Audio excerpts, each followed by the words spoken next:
Esta noche en El Reservado nos adentramos en la historia de una saga empresarial que comenzó hace más de 70 años en Melilla, cuando el abuelo de nuestro invitado fundó una agencia de transportes y suministros.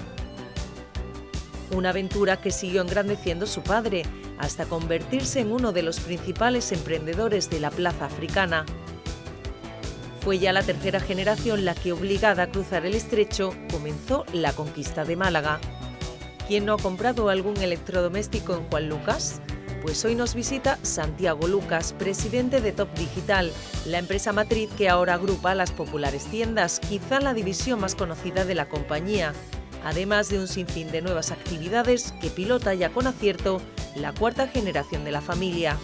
Digitalización, inteligencia artificial, talento local y solidaridad son los ejes estratégicos de esta empresa, que golpe a golpe y verso a verso ha sabido transformarse para seguir triunfando en un mundo global, consiguiendo un éxito que, como dice Santiago, hay que cultivar todos los días y siempre, siempre con el máximo respeto a los valores de unas raíces ya centenarias que no se olvidan. Bienvenidos al Reservado.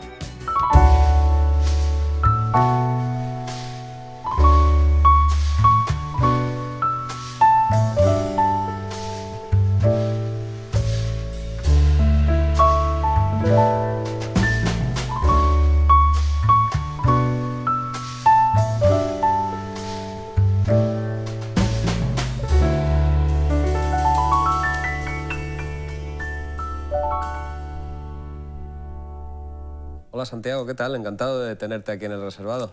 Pues agradecido a vosotros por dar la oportunidad de conocer mi experiencia y espero que sirva hacia lo que son los malagueños como ejemplo de trayectoria, si es que lo es. Estoy seguro. Santiago, vamos a decir, Santiago Lucas, actual presidente del grupo Top Digital, pero muy conocido para muchos malagueños, la cadena de electrodomésticos y mobiliario Juan Lucas, que por hoy es simplemente uno de los muchos sectores en los que se mueve ese gran grupo que es Top Digital, ¿no? Sí, en este sector lo llevamos en la mayoría de las ocasiones más con el corazón que con una mente fría. Hemos trabajado el electrodoméstico, el mueble, el equipamiento de hogar y es un reto permanente que gracias a la diversificación conseguimos de alguna manera mantenerlo vivo durante tantos años, 50 años, dentro de lo que es Málaga, en el entorno en que nos movemos. ¿Cómo se definiría Santiago Lucas? Si jugáramos a que Santiago es periodista y tuviera que definirse en 3 titulares cortitos, ¿cómo diría que es Santiago? Bueno, pues yo diría ante todo que es una persona de retos, que los afronta continuamente intentando superar cualquier tipo de situación adversa. Luego diría que es una persona muy empática y que le encanta trabajar en equipo porque no sabe trabajar de otra forma y que aprovecha las oportunidades cuando surgen, sea en el sector que sea. Le da lo mismo cualquier tipo de sector. Y que a día de hoy sigue trabajando, viene de la oficina, esta mañana estuvo trabajando en la oficina, aunque ya son sus hijos los que llevan el día a día del negocio, pero ahí sigue. A mí me gustaría que empezáramos rebobinando, Santiago, porque eres la tercera generación, ahora ya está la cuarta al frente del negocio, pero tú eres tercera generación al frente de ese grupo, al frente de ese conglomerado actual de empresas que nace en Melilla. Sí, ese bloque de lo que es la trayectoria de la empresa surge en 1909 en Melilla con mi abuelo. A partir de ahí fue evolucionando dentro del negocio para pasarle el textil. ¿Cómo se funda? ¿Qué era al principio? Bueno, inicialmente era una agencia de transporte, pero también era una empresa de suministro, con lo que se empieza a convertir en una plaza de mucha demanda por el ejército, por los funcionarios y por todo lo que representa Melilla. Entonces empieza a hacer el mayor de determinados artículos de alimentación y agencia de transporte y una serie de elementos adicionales junto con una participación muy activa en la vida económica de Melilla. Entonces, así viene el germen de lo que es el bloque familiar, para luego pasarle el testigo a mi padre. Mi padre, de alguna manera, pues es una persona ya bastante más formada que mi abuelo y destaca en una etapa temprana, después de haber hecho perito mercantil aquí en Málaga y haber estudiado en los jesuitas en Málaga, pero vuelve a su ciudad natal y, coincidiendo con los 19 años que tiene en el 31, participa proactivamente ya en unas tertulias donde intentan dejar perfectamente claro de que la Segunda República o distintas apuestas políticas tienen que quedar al margen de plazas como Ceuta y Melilla. Introduce ese concepto, se consolida como una plaza franca y le da una evolución importante con un mercado internacional. Si tengo que decir una segunda etapa, es que, coincidiendo con un viaje a Estados Unidos por parte de mi padre, conoce las inquietudes que tiene Henry Ford y lo que es la venta a plaza. Entonces ve una sociedad, la melillense, donde no hay de nada y implanta la financiación a plazos. Introduce la venta a plazos, la financiación en Melilla. Sí. Entonces consigue con esa financiación a plazo pues el mayor ratio de venta de coches a nivel mundial con Skoda, vende frigoríficos, lavadoras y monta un gran imperio de desarrollo de equipamiento de hogar. Al que se hace el dueño de Melilla, prácticamente. Pues es considerado como el empresario número 1 de Melilla. ¿Cuál es el inconveniente que todos tenemos y que en este caso tiene mi padre? Pues que en 1959 tiene un infarto bastante fuerte y empieza a tener determinadas dificultades a nivel de salud. Entonces, tiene que contar con un equipo directivo que le dé continuidad al negocio, porque cuando tiene un infarto, yo tengo, por ejemplo, 5 años, que era el hermano pequeño, junto con una melliza, y entonces se ve en unas circunstancias que tienen que nombrar unos apoderados, 2 apoderados, para que se sincronicen y se entiendan entre ellos, y como se tiene que trasladar especialmente a Madrid, pues empieza a tocar temas inmobiliarios que también los toca con éxito. Aprovecha esa cartera de ventas a plazos para, aprovechando el boom de la inmigración hacia Madrid de grandes poblaciones, hay un promotor muy importante que a todos nos sonará, que es José Banú, que luego se vino a Puerto Banú, pero que mi padre, pues de determinadas conversaciones, le vende 200 y pico pisos. ¿En Madrid? Sí, con una subrogación de la cartera que él tenía de esas ventas de electrodomésticos, de coches y determinadas circunstancias. Y entonces, bueno, pues en 1969 muere mi padre, hay un periodo de transición porque, como he dicho, yo todavía tengo 14 años y nos instalamos en Málaga. ¿Cómo fue lo de venirse a Málaga, Santiago? ¿Cuál fue el momento en el que la familia decide, pues, oye, Santiago tiene que estar en Málaga? Jesús y Santiago, era mi hermano por encima mía, yo estaba haciendo la carrera y estaba haciendo muchas cosas y nos ponemos los dos a trabajar en equipo. Pero mi hermano Jesús, que ya llevaba un tiempo en el negocio, nos vinimos los dos. ¿Por qué nos vinimos? Pues porque no teníamos hueco en nuestra empresa. O sea, había unos directores generales, había una serie de circunstancias, y entonces nos tenemos que trasladar para establecer una continuidad del electrodoméstico, ahora llamado retail, y nos tenemos que establecer con el equipamiento de ese sector en Málaga. Pero tú eras muy pequeño, entonces. ¿Te vienes a Málaga con qué edad? Bueno, yo me vengo, pero es que se desarrollan muchos acontecimientos. O sea, que yo hago el primer curso que hay de CO, hago los 5 años de carrera, la mili, y estoy trabajando durante 1 año y pico, eso en 5 años. ¿Y todo eso ya en Málaga? Todo eso en Málaga. ¿Estuviste en los jesuitas como tu padre? No, mi padre estuvo en los jesuitas y yo estuve en un colegio que tenía muchas actividades deportivas, que estaba en Carranque, en la Plaza Pío XII, que era el Colegio Menor Mediterráneo, y que teníamos la ciudad deportiva, que mis hermanos eran más deportistas que yo, dicho sea de paso, pero que estuvimos muy bien allí. Y que luego, bueno, pues pasé a Económicas. Y pasas a Económicas, que estaba casi estrenándose, ¿no?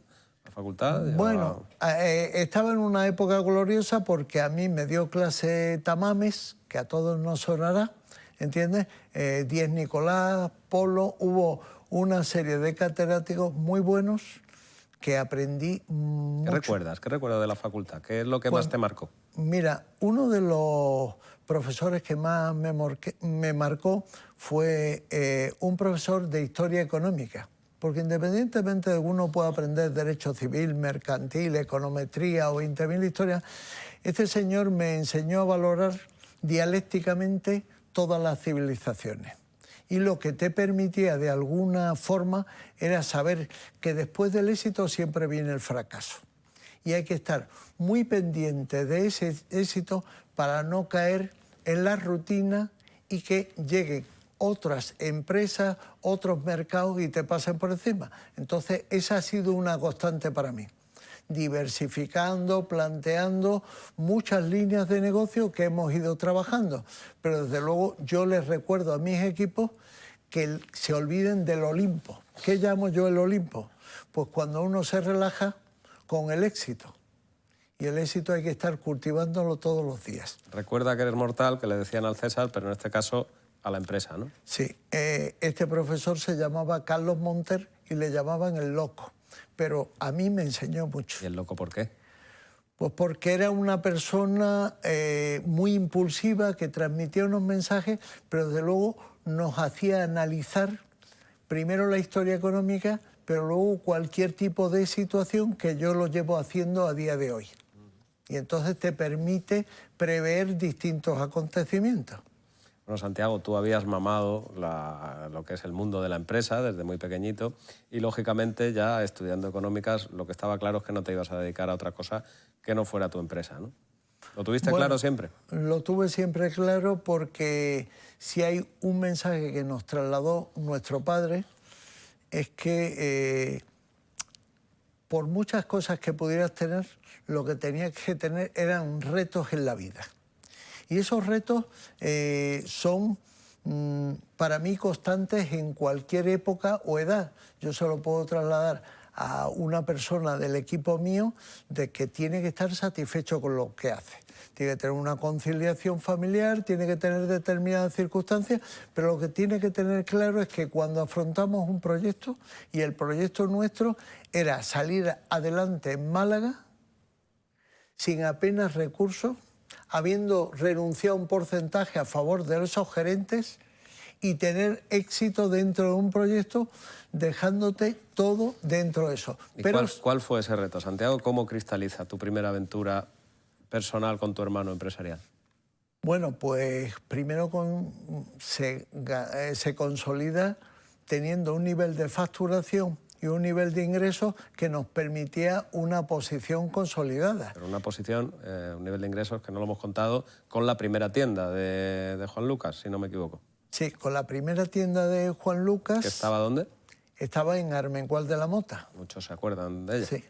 Y hemos tenido clientes que más que clientes eran apóstoles, que nos traían otros clientes que eran amigos nuestros, y que hablo con un político, con alguien de La Palmilla o con alguien del Mayorazgo, donde sea, y al final recuerdan cómo sus padres pues compraban en nuestras tiendas y salían plenamente satisfechos. Hubo una primera etapa donde la gente venía a preguntarnos y se iban a comprar a su tienda tradicional, y poco a poco fuimos cambiando esa tendencia, y lo que fuimos abriendo fueron líneas de negocio.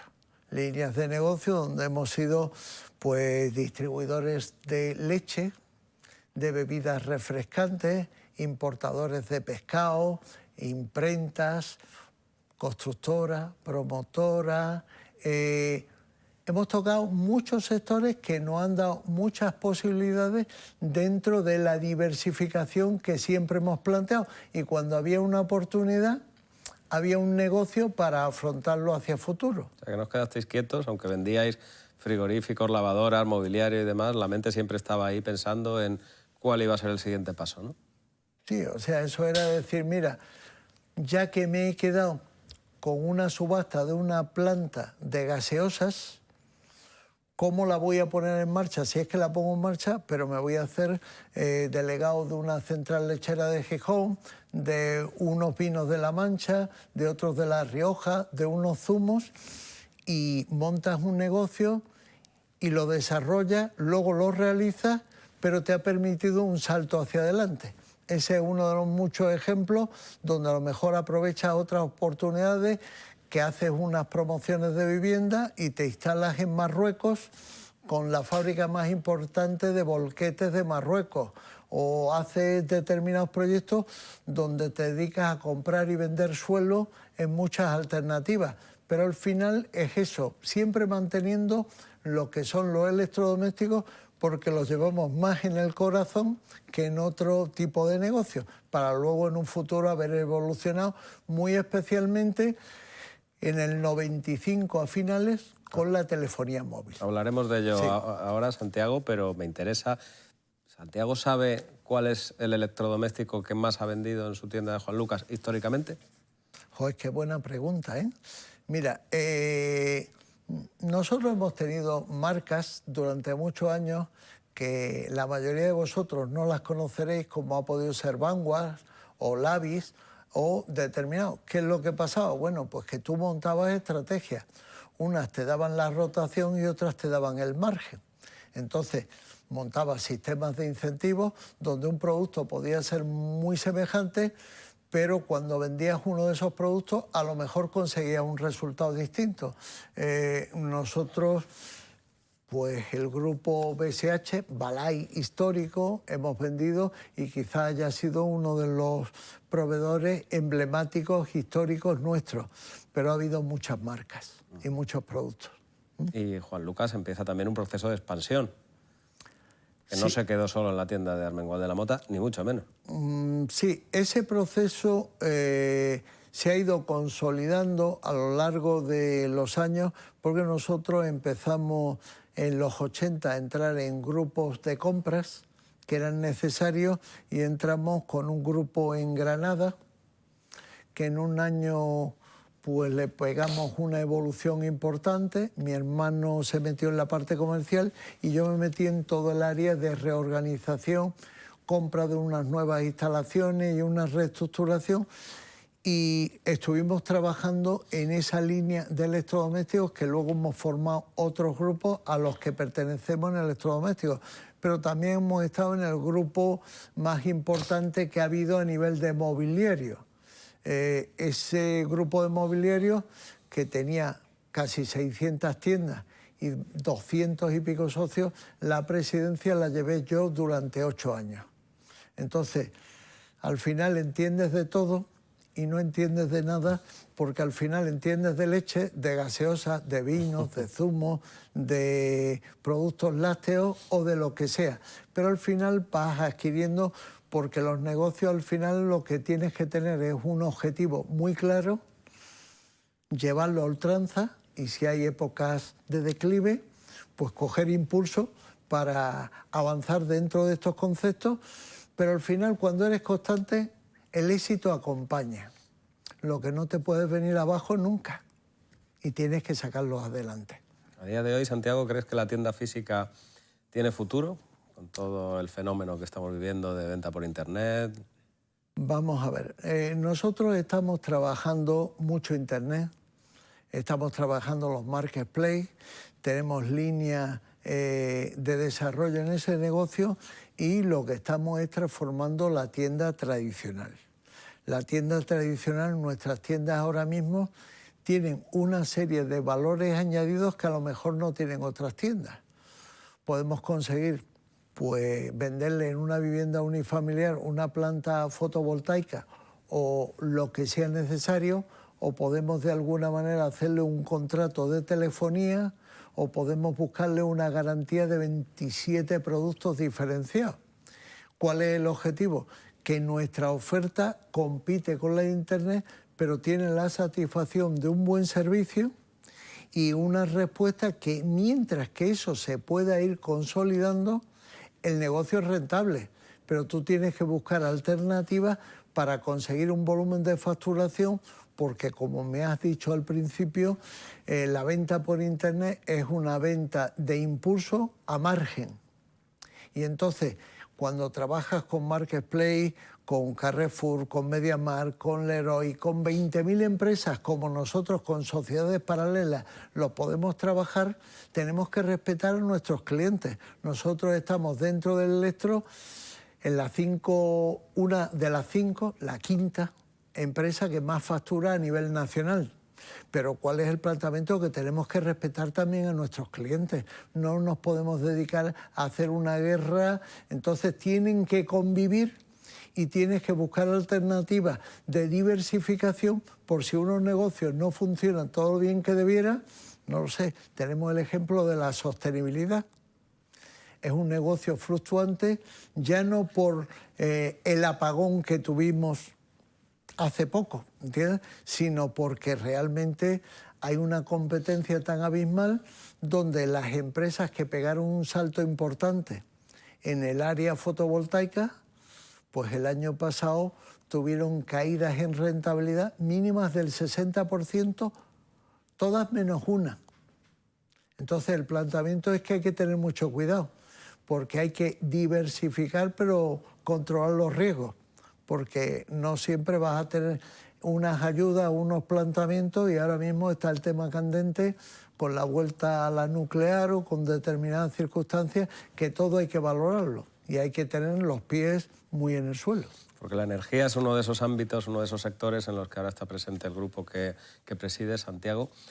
¿Qué otros sectores acoge el grupo después de que empezara esa diversificación que, como contabas antes, se inició prácticamente con la irrupción de la telefonía móvil?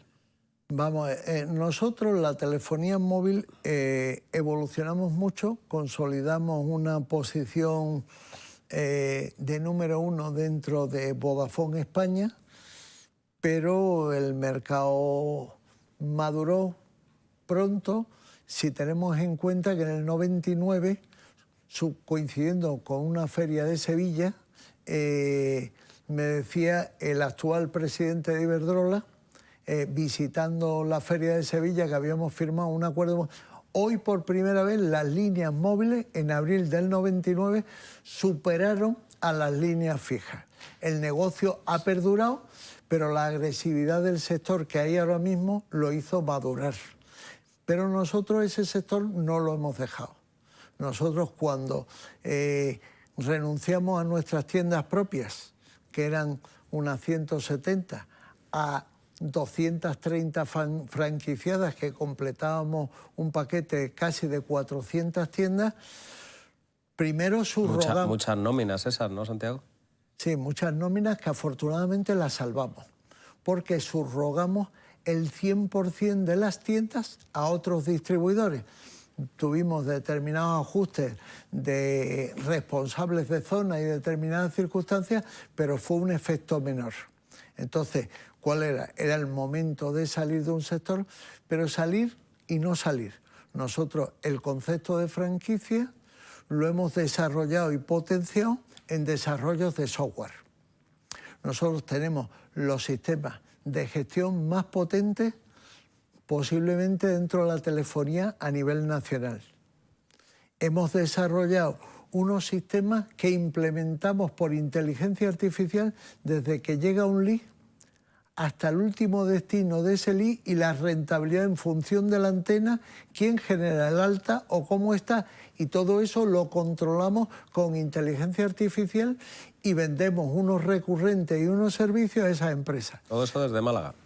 Todo eso desde Málaga, hombre, es que tenemos un alcalde que nos ha permitido desarrollar muchas áreas de tecnología y que nosotros pues, hemos desarrollado con multinacionales proyectos estratégicos de cómo determinar qué modelo de un teléfono se fabrica en China, en qué color y cómo se suministra en distintos países. ¿Cómo ha cambiado la Málaga a la que tú te viniste con 14 años, esa Málaga de esa primera tienda de Juan Lucas en Armengol de la Mota, a la que tenemos ahora, ¿no?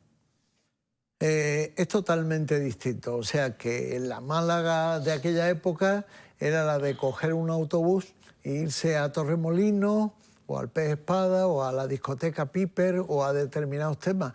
Málaga era una ciudad de paso, no tenía hoteles, no tenía servicios, no tenía cultura que vender, no tenía tecnología. Y esa evolución que especialmente don Francisco de la Torre Prados, con el que me une una estrecha relación de muchos años, pues ha conseguido una transformación donde Málaga, pues yo tenía hace unos días una oportunidad de ir al aeropuerto y aquello era, pues no lo sé, una explosión de gente por todos los lados. Y tiene sus inconvenientes, pero también tiene sus ventajas, ¿entiendes? Porque Málaga es un ejemplo a imitar siempre que determinados temas se controlen, de viviendas turísticas, de servicios, determinadas cosas, pero con un tema coordinado tenemos una oferta que ya la quisieran muchas capitales de provincia de nuestro país. Santiago, ahora lo decíamos al principio, tienes a tus hijos al frente de la empresa. ¿Es fácil el administrar la sucesión en una empresa familiar, de la cual ya van a ser nada menos que cuarta generación? Vamos a ver, nosotros por acuerdos hemos tenido que segregar un planteamiento de empresa familiar global con los antecedentes a una independencia por cada uno de los 6 hermanos que somos nosotros. Entonces hemos segregado eso para garantizar la continuidad de la cuarta generación. En mi caso, pues señores, yo ya voy como presidente. Yo ya no tengo firma en la empresa. Voy escasamente 3 mañanas en la semana y lo que intento es que toda esa transmisión donde se ha hecho la transmisión patrimonial, en la nuda propiedad. Yo no tengo poderes en la empresa, no tengo absolutamente nada porque les corresponde a ellos. Pero sí necesitan, bajo mi punto de vista, de una complementación en función de la experiencia que unos tenemos y que otros la van consolidando. Entonces, ellos empiezan a ser autosuficientes en muchas áreas, pero hay otras que tienes que garantizar una unidad porque cuando estás hablando del parque tecnológico y esas 6 parcelas para el proyecto de microelectrónica, pero viene una cantidad de chinos a montar una conectividad para Europa, pues mi empresa tiene que estar necesariamente ahí porque así, cuando hay una vicepresidencia... Y así se sigue, Santiago, haciendo camino, y así sigues haciendo camino una empresa centenaria, pero montada en el mundo digital. Digo haciendo camino porque para terminar este reservado me has traído nada menos que a Serrat, a Machado y Caminante no hay camino, una canción con la que creo que te identificas muchísimo, ¿no? Pues por supuesto, porque yo hay 2 canciones, esta, porque hay que construir todos los días con eso que te decía de que no se puede uno acomodar. Y luego hay un tema de oportunidades que me acuerdo también de otra canción que se quedó una señorita en el andén porque se le brindó la oportunidad de subirse una tal Penélope y no se subió. Y las oportunidades hay que lanzarse y aprovecharlas. Entonces... Con ese mensaje nos vamos a quedar, Santiago. Ha sido un verdadero placer tenerte, un verdadero placer poder escuchar tu experiencia, una experiencia larga, una experiencia además con raigambre, con esa raigambre familiar de la que estoy seguro muchos pueden aprender. Muchos éxitos para ese futuro que nos viene. Pues sí, para las nuevas generaciones, y yo desde luego animo a todo el que tenga un proyecto. Nosotros, por terminar, tuvimos una aceleradora, Sprita, como no, propiciada por nuestro alcalde con una consultora importante que tenemos dentro del bloque, y yo animo a que el que tenga un buen proyecto que luche por sacarlo adelante. Pues seguiremos haciendo camino al andar. Muchísimas gracias, Santiago, Santiago Lucas. Ha sido un placer tenerte aquí en el reservado de Canal Málaga. Pues Fernando, igualmente. Muchas gracias.